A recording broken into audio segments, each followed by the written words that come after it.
Sure. If monogamy is so great, then how come the divorce rates are so high? That's a really Why great... are people getting married just to say, you know what, it's over.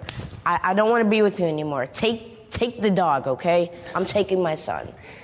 I actually think that's a really great question, but I think it's usually way more complicated than that. And looking at people who have been divorced, it's not just because someone wants another partner. There's a lot of reasons why people might get divorced. Really?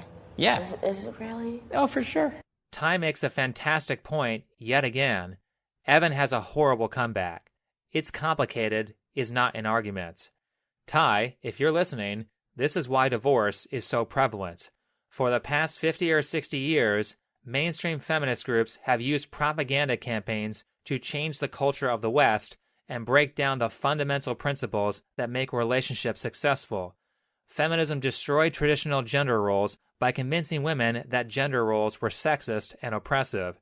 Gender roles previously divided up labor in a way that allowed both husband and wife to specialize in their role, which made them far more efficient at their jobs. This allowed the husband spare time to advance in his career so that he could eventually generate more income than two working parents together because his skill was more valuable. It also allowed the wife to stay home, raise the kids, and get all the stressful house labor done so that by the end of the day, everyone has time to relax. This is a much more successful model than the two working parents model, and it doesn't matter which parent fills what role as long as one stays home and one goes to work.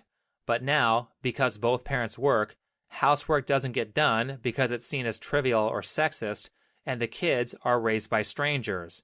This causes both parents to fight over nonsense like who is supposed to do the dishes, and it causes the kids to act out more because they have to go to a crappy daycare while their parents are working instead of being at home.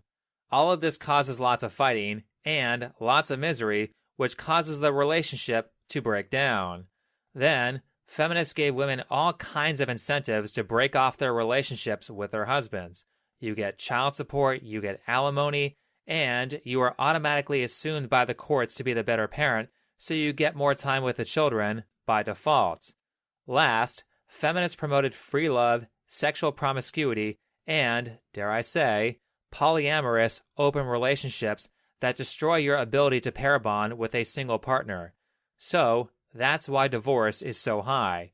Evan, as someone who is trying to have a successful monogamous relationship, you should maybe know why so many of them are failing.